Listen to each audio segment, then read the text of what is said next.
There was a man named Aunty who lived in a tiny village at the bottom of the famous hill of Ago. Aunty was a successful businessman who had been married to his wife for a considerable amount of time, but they were unable to conceive a child. This predicament greatly troubled Aunty. As a result, she went to seek counsel from her sister Ngozi, who suggested that her daughter Udodi should come live with Aunty to ease her of her worries. Udodi was just a little girl when she started living with her aunt. Aunty loved and treated Udodi like her own daughter. As years went by, Udodi grew into a beautiful young woman who her aunt Aunty loved dearly. One evening, Aunty summoned his wife to inform her of his intention to marry a second wife. This news devastated Aunty, but she accepted it, because she knew how important having children was to her husband. Little did she know that the girl her husband wanted to marry was her niece, Udodi.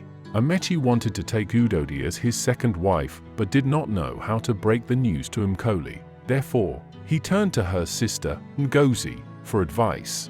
Ngozi suggested that Aunty marry her daughter, Udodi, instead of a stranger. Ngozi had always been envious of her sister's husband, who was a very successful businessman. She saw this as an opportunity for her daughter to marry a successful man and benefit from his wealth. Aunty, who was desperate to have a child, agreed and made up his mind to marry Udodi. However, Aunty was completely unaware of this and only found out on the day of their wedding ceremony. This news broke her heart, and she confronted her sister Ngozi about the betrayal. Ngozi, on the other hand, laughed at Aunty and told her that she should be happy that Udodi was marrying her husband instead of a stranger. She showed no remorse for her sister as she cheered her daughter on and even encouraged Udodi to marry Aunty. Aunty couldn't believe that her own sister would betray her by allowing her daughter to marry her husband. Every day Aunty would lock herself up in her room and cry. She even stopped eating and soon lost a lot of weight. Udodi paid no attention to her auntie's suffering as she spent more time with Aunty, her new husband. She began to grow jealous at the thought of sharing her husband with her auntie. Soon after, Udodi got pregnant. Both her mother Ngozi and her husband jubilated. Months went by, and Udodi's pregnancy continued to progress. As her delivery date approached, she woke up one morning with a terrible dream. She shared the dream with her husband, that her aunt Aunty had tried to harm her unborn baby. Upon hearing this, Aunty kicked his wife out of the house. This was a devastating moment for Aunty, who couldn't believe that her niece would treat her so cruelly after all she had done for her in the past. Aunty felt betrayed by everyone in her life and decided to wander far away, seeking a place where she could escape from it all. A few weeks later, Udodi gave birth to a handsome baby boy named Odinaka.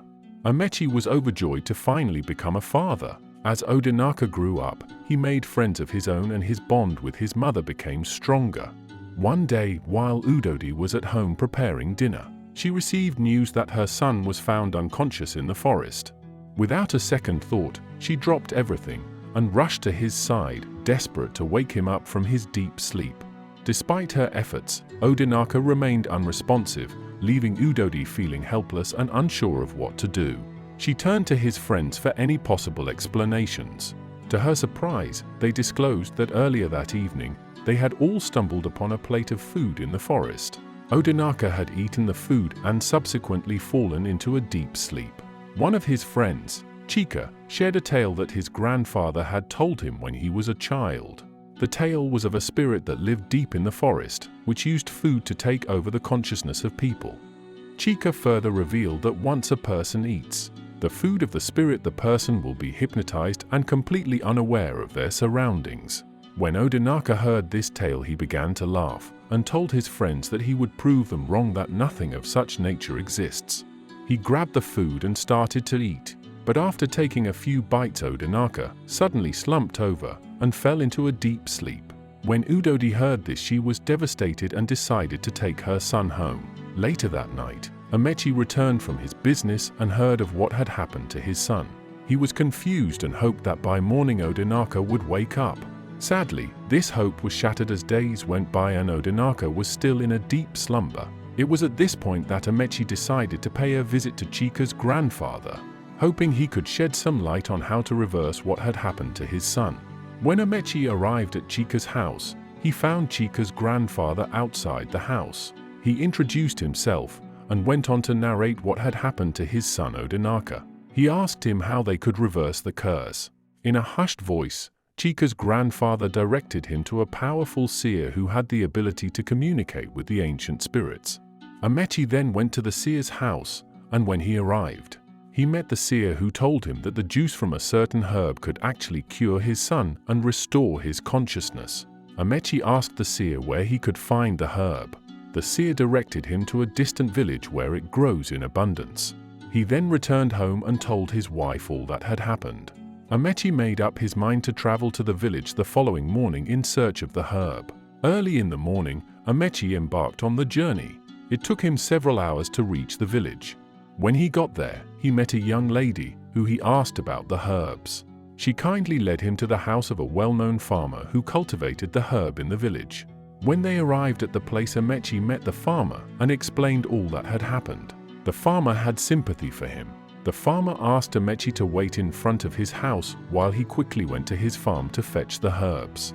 During this short wait, Amechi had an unexpected encounter with his first wife, Umkoli, who he hadn't seen in almost 2 decades. Both were taken aback by the unexpected reunion. Umkoli asked him what he was doing in her village. Just as Amechi was about to explain, the farmer returned with the herbs.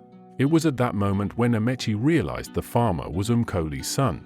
What Amechi did not know was that when he sent Umkoli away from his house, Umkoli was already pregnant. She also did not know about the pregnancy until a few weeks later, and by that time she had already journeyed to a faraway village. Months later, she gave birth to their son and decided to raise him on her own. When Amechi heard this, he was overwhelmed with regret. He sincerely apologized to Umkoli and his son Chinedu and asked for their forgiveness. Amechi explained to Umkoli what had happened to his son Odinaka and why he had traveled so far in search of the herbs. It was quite unbelievable to Amechi that the woman he had rejected turned out to be the only one who could provide the help he needed to save his son. Amechi returned back to his village and gave his son the juice made from the herbs. Miraculously, Odinaka woke up from his deep sleep. Amechi then gathered his wife, Udodi, and his son to share everything that had transpired. He recounted how Umkoli and her son had saved Odinaka's life. Amechi also revealed a shocking truth that he had impregnated Umkoli before driving her away from his house. Umkoli had given birth to a son named Chinedu. Odinaka was thrilled to discover that he had a brother. However, Udodi couldn't contain her emotions and began to cry. She confessed how her mother, Ngozi, had coerced her into lying and falsely accusing Umkoli of being a witch. Because her mother was determined to ensure that her daughter, Udodi, took over her sister's house and marriage, Udodi was filled with remorse. She decided to visit Umkoli the next day to apologize for all her wrongs. The whole family journeyed to Umkoli's village to apologize for everything they put her through. They explained how Udodi's mother pushed her to do what she did, but Umkoli couldn't understand why her sister Ngozi hated her so much. However, she forgave them, and Odinaka had the opportunity to meet his brother Chinedu. He thanked Chinedu for saving his life, and they built a strong connection. They always made time to visit each other, even though their families lived apart. The rift between them was settled, and they lived happily ever after.